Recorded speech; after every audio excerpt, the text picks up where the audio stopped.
గతసారి మనం ఏం మాట్లాడాం గుర్తుందా? కర్తవ్యాన్ని చేయడం కానీ ఫలితం కావాలని కోరుకోకుండా. అర్జునుడికి కృష్ణుడు చెప్తున్నాడు, నీ పని చెయ్యి, కాని ఆ పని ఏంతుందదో అని వేలాడకు. అవును అమ్మా, ఫలితం వద్దు అని. కానీ అది చాలా కష్టంగా అనిపించింది నాకు.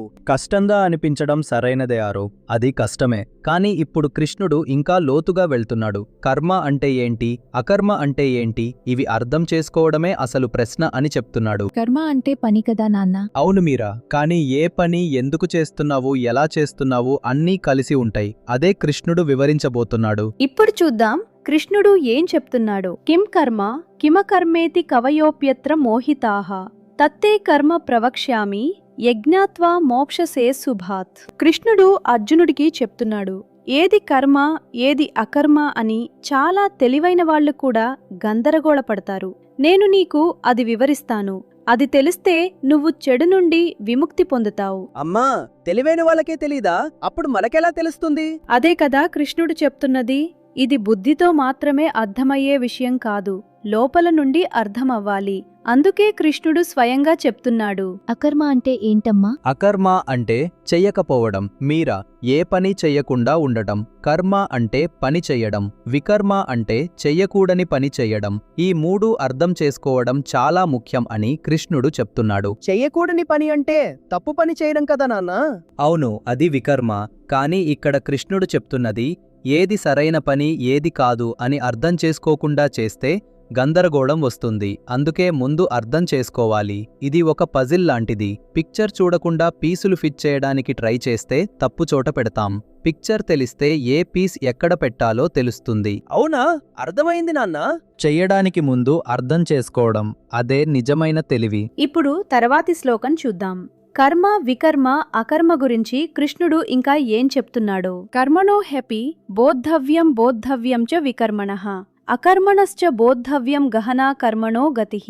ఇక్కడ కృష్ణుడు చెప్తున్నాడు, కర్మ ఏంటో తెలుసుకోవాలి, వికర్మ ఏంటో తెలుసుకోవాలి, అకర్మ ఏంటో కూడా తెలుసుకోవాలి.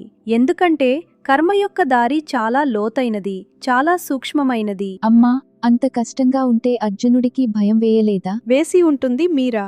అందుకే కృష్ణుడు నేను నీకు చెప్తాను అని చెప్పాడు. ఒంటరిగా అర్థం చేసుకోవాలని లేదు, గురువు పక్కన ఉన్నాడు కదా. మనకు కూడా అలాంటి గురువు ఉంటే బాగుండు. ఈ పుస్తకమే మన గురువు ఆరవ్. కృష్ణుడు ఇక్కడ మాట్లాడుతున్నాడు, మనం వింటున్నాం. ఇప్పుడు చాలా ముఖ్యమైన శ్లోకం వస్తుంది, చాలా ఆసక్తిగా వినండి. కర్మణ్య కర్మ యః పశ్యేద కర్మణి చ కర్మయ స బుద్ధిమాన్ మనుష్యేషు సయుక్తః కృత్స్న కర్మకృత్. కృష్ణుడు చెప్తున్నాడు, పని చేస్తున్నప్పుడు అందులో పని లేకపోవటాన్ని చూసేవాడు, పని చెయ్యకపోయినా అందులో పని ఉందని చూసేవాడు, అతడే నిజమైన తెలివైనవాడు, అతడే అన్నీ పూర్తిగా చేసినవాడు. అమ్మా, అది అర్థం కాలేదు. పని చేస్తే పని లేకపోవడం ఎలా ఉంటుంది? చాలా బాగా అడిగావు ఆరవ్. ఒక్క నిమిషం ఆలోచించు. నువ్వు ఒక పని చేస్తున్నావు, కానీ నాకు ఇది చెయ్యాలి, నాకు ఇది కావాలి అని లేకుండా చేస్తున్నావు. అప్పుడు ఆ పని చేస్తున్నావు, కానీ నువ్వు దానికి అంటుకోలేదు. అది కర్మలో అకర్మ. అంటే చేస్తున్నా కానీ చేయటం లేదు అనిపిస్తుందా? అచ్చందా, అదే మీరా, నువ్వు చాలా బాగా చెప్పావు. చేతులు పని చేస్తున్నాయి కానీ మనసు ఆ పనికి అంటుకోలేదు. ఆ స్థితిలో ఉన్నవాడు నిజంగా తెలివైనవాడు అని కృష్ణుడు చెప్తున్నాడు. కానీ నాన్న, పని చేయకపోవడంలో పని ఉంటుంది అంటే? ఒక్కోసారి మనం ఏమీ చేయటం లేదు అని కూర్చుంటాం, కానీ మనసులో ఇది చెయ్యాలి, అది చెయ్యాలి, ఇది రాలేదు, అది పోయింది అని చాలా జరుగుతుంది. అది అకర్మలో కర్మ. శరీరం ఆగింది, మనసు ఆగలేదు. అవునా, నేను పడుకున్నప్పుడు కూడా ఎగ్జామ్ గురించి ఆలోచిస్తూనే ఉంటాను. అదే కదా, శరీరం విశ్రాంతిలో ఉన్నా మనసు పనిచేస్తూనే ఉంటుంది. కృష్ణుడు చెప్తున్నది నిజమైన తెలివి అంటే ఈ రెండూ చూడగలగడం. నిజమైన పని అంటే కదలటం కాదు, ఉద్దేశమేంటి అన్నది. ఇప్పుడు తర్వాతి శ్లోకం చూద్దాం. ఇందులో కృష్ణుడు నిజమైన జ్ఞాని ఎవరు అని చెప్తున్నాడు. యస్య సర్వే సమారంభాః కామసంకల్పవర్జితాః జ్ఞానాగ్నిదగ్ధకర్మాణం తమాహుః పండితం బుధాః. కృష్ణుడు చెప్తున్నాడు, ఎవరి పనులన్నీ స్వార్థమైన కోరికలు లేకుండా మొదలవుతాయో, జ్ఞానమనే అగ్నిలో ఆ పనుల ఫలితాలు కాలిపోయాయో అతడే నిజమైన పండితుడు అని జ్ఞానులు చెప్తారు. జ్ఞానాగ్ని అంటే ఏంటమ్మా? జ్ఞానం అగ్ని అవుతుందా? చాలా అందమైన ఇమేజ్ ఆరవ్. అగ్ని ఏం చేస్తుంది? ఏది వేసినా కాల్చేస్తుంది కదా. అలాగే జ్ఞానం, అది వస్తే మన పనుల వల్ల వచ్చే బంధాలు, ఫలితాల మీద ఉన్న అటాచ్మెంట్ అన్నీ కాలిపోతాయి. అంటే జ్ఞానం వస్తే ఏమీ వద్దు అనిపిస్తుందా? వద్దు అనిపించడం కాదు మీరా, ఇది నాకు తప్పకుండా రావాలి అన్న తీవ్రత పోతుంది. పని చేస్తావు, కానీ ఆ పని ఫలితం నీకు ఇవ్వాలని పట్టుబట్టడం ఉండదు. నాన్న, కానీ ఏదైనా కావాలని అనిపించకుండా పనిచేయడం పాసిబుల్ గా ఉంటుందా? అది ప్రాక్టీస్తో వస్తుంది ఆరవ్. ఒకదాన్ని ఇష్టంగా చేయడం వేరు, దాన్ని చేస్తే నాకు ఇది రావాలే అని పట్టుకోవడం వేరు. ఇష్టంగా చేయడం తప్పు కాదు, ఫలితాన్ని పట్టుకోవడమే బంధం. కృష్ణుడు చెప్తున్నది స్వార్థం లేకుండా నాకేం రావాలి అని కాకుండా పనిచేసేవాడే నిజమైన జ్ఞాని. అమ్మా, అర్జునుడికి అలా చేయడం వచ్చేనా? అందుకే కృష్ణుడు నేర్పిస్తున్నాడు కదా మీరా. అర్జునుడు ఇంకా నేర్చుకుంటున్నాడు మనలాగే. జ్ఞానంతో పనిచేయడం, అదే నిజమైన పండితత్వం, స్వార్థం కోసం కాదు. ఇప్పుడు చూద్దాం, కృష్ణుడు ఇంకా ఒక అందమైన విషయం చెప్తున్నాడు. త్యక్త్వా కర్మఫలా సంగం నిత్యతృప్తో నిరాశ్రయః కర్మణ్యభిప్రవృత్తోపి నైవ కించిత్ కరోతి స.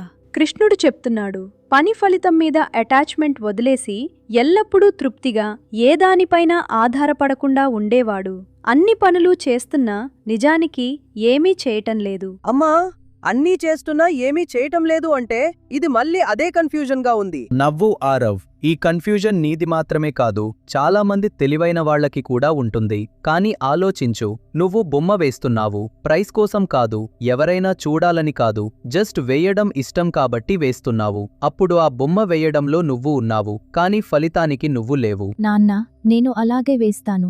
నాకు ప్రైస్ వద్దు, వేయటం ఇష్టం కాబట్టి వేస్తాను. అదే మీరా, అదే కృష్ణుడు చెప్తున్నది. పని చేస్తున్నావు కానీ పని ఫలితానికి అంటుకోలేదు, అందుకే ఏమీ చేయటం లేదు అని చెప్తున్నాడు. కానీ నాన్న, ఎగ్జామ్లో మార్క్స్ రావాలని అనిపించడం తప్ప? అనిపించడం తప్పు కాదు ఆరవ్, కానీ మార్క్స్ రాకపోతే నేను చచ్చిపోతాను అని అనిపించడం, అది అటాచ్మెంట్.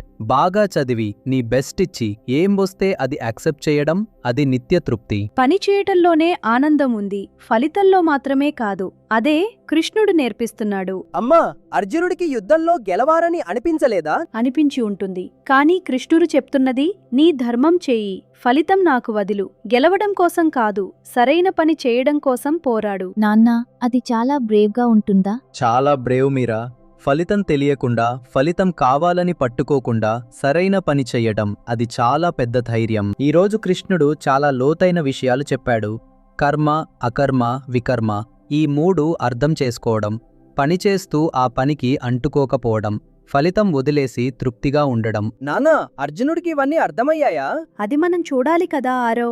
కృష్ణుడు ఇంకా చెప్తూనే ఉన్నాడు. తర్వాతి శ్లోకాల్లో అర్జునుడికి ఒక చాలా పెద్ద ప్రశ్న వస్తుంది. పని వదిలేయాలా లేదా పని చెయ్యాలా అని.